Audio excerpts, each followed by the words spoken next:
Desa Tenjolaya merupakan salah satu desa dari 10 desa di wilayah Kecamatan Pasir Jambu, Kabupaten Bandung, Provinsi Jawa Barat. Di mana pada desa ini, kondisi sosial masyarakatnya masih memegang teguh pada adat istiadat daerah. Kondisi sosial inilah yang selalu dijadikan dasar dan modal dalam melakukan setiap proses pembangunan, yang senantiasa dijaga, dipelihara, dan dikembangkan.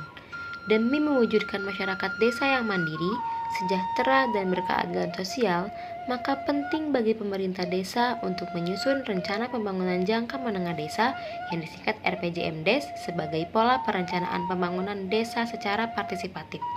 Mari kita simak bagaimana sih proses penyusunan RPJMDes Desa Tenjolaya. Des di Desa Tenjolaya, Kecamatan Pasir Jambu, Kabupaten Bandung, diawali dari musyawarah desa tentang pembentukan panitia atau tim pembentukan rancangan pembangunan jangka menengah. Nah, selanjutnya setelah dibentuk tim, ditetapkan, dibuatkan berita acara, lalu ditetapkan surat keputusan kepala desa tentang tim pembuatan atau penyusunan RPJMDes Desa Tenjolaya. Nah, setelah dibuatkan surat keputusan, lalu tim tersebut bergerak. Dan bisa dijelaskan tim tersebut terdiri dari perangkat desa, LPMD, tokoh, warga masyarakat, unsur PKK, dan unsur lembaga-lembaga lainnya yang terkait yang ada di desa seperti Karang Taruna, PKK, dan lain sebagainya. Setelah itu, tim merumuskan tahapan-tahapan sebagaimana sesuai dengan peraturan yang telah ditetapkan,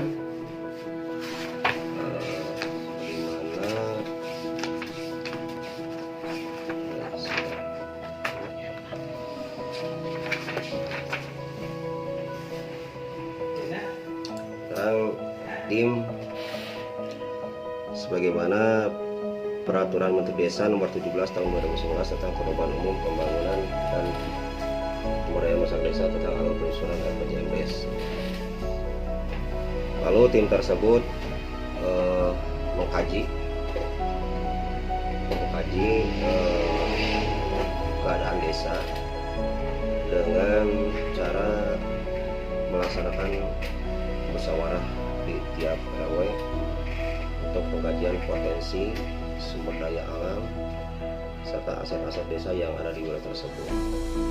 Kemudian setelah dilaksanakan musyawarah dari berbagai RW tersebut, lalu tim menyusun rancangan RPJMDes tentang masalah potensi dan juga keadaan wilayah desa secara menyeluruh.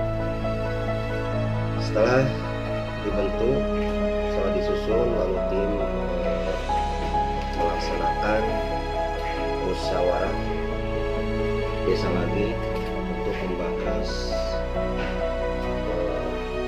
penyusunan rancangan RPJMDes yang mana dihadiri oleh perwakilan dari RW yang mana di desa Tenjolaya ini dipimpin oleh kepala dusun yang sebagai delegasi untuk pengajuan daripada usulan-usulan yang ada di wilayahnya masing-masing. Setelah itu lalu dibuatkan rancangan RPJMDes, lalu dikaji oleh kepala desa, dan setelah kepala desa menyetujui baru mengusulkan ke BPD untuk ditetapkan secara disetujui. Mungkin dari Desa Tenjolaya seperti itu alurnya, dan setelah ditetapkan baru disosialisasikan kepada masyarakat. Ya. Sudah kita simak bersama-sama proses penyusunan RPJMDes di Tenjolaya ini. Semoga teman-teman bisa paham ya. Jika saya diberi kesempatan untuk menjadi fasilitator, tahapan apa sih yang akan saya pilih? Tahapan yang akan saya pilih adalah Mengapa saya memilih tahapan itu? Karena saya ingin tahu secara langsung keadaan Desa Tenjolaya secara keseluruhan.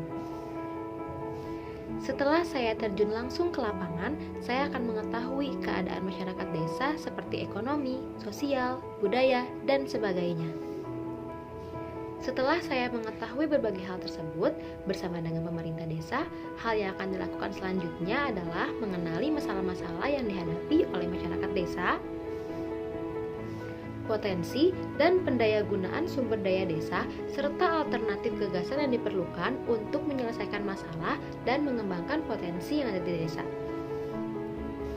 Tidak lupa, kegiatan tersebut dilakukan secara partisipatif dengan melibatkan seluruh unsur masyarakat. Bicara soal potensi desa, menurut dokumen RPJMDes, Desa Tenjolaya memiliki berbagai potensi yang dapat mendukung proses pembangunan desa. Di antaranya adalah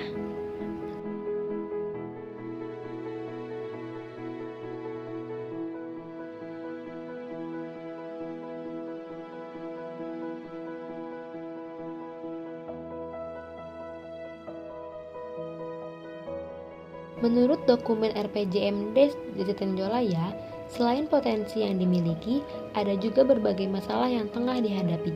Yang pertama adalah masalah bidang penyelenggaraan pemerintahan desa, seperti minimnya kesejahteraan kepala desa, perangkat desa, BPD, hingga RT/RW.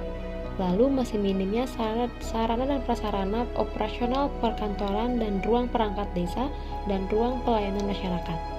Yang kedua, masalah bidang pelaksanaan pembangunan desa, seperti belum memadainya sarana dan prasarana penunjang ekonomi seperti BUMDes, lumbung pangan desa, pupuk dan pakan organik untuk pertanian, penggilingan padi, lahan pertanian, serta sarana dan prasarana ekonomi lainnya. Yang ketiga, masalah di bidang pembinaan kemasyarakatan desa, seperti di bidang sosial, yaitu mulai menurunnya nilai-nilai lokal kemasyarakatan seperti kegotong royongan masyarakat dan kekeluargaan dalam gerakan pembangunan desa. Yang keempat, masalah bidang pemberdayaan masyarakat desa, seperti kurangnya mandiri dan berdaya di jajaran pemerintahan desa dan BPD. Yang terakhir adalah masalah di bidang penanggulangan bencana keadaan darurat dan mendesak, seperti minimnya pengetahuan satuan dalam penanggulangan desa. Setelah kita simak apa saja potensi dan masalah yang dihadapi oleh masyarakat Desa Tenjolaya, maka dapat disimpulkan, menurut saya, ada beberapa strategi yang dapat dilakukan oleh pemerintah desa dalam proses pembangunan desa.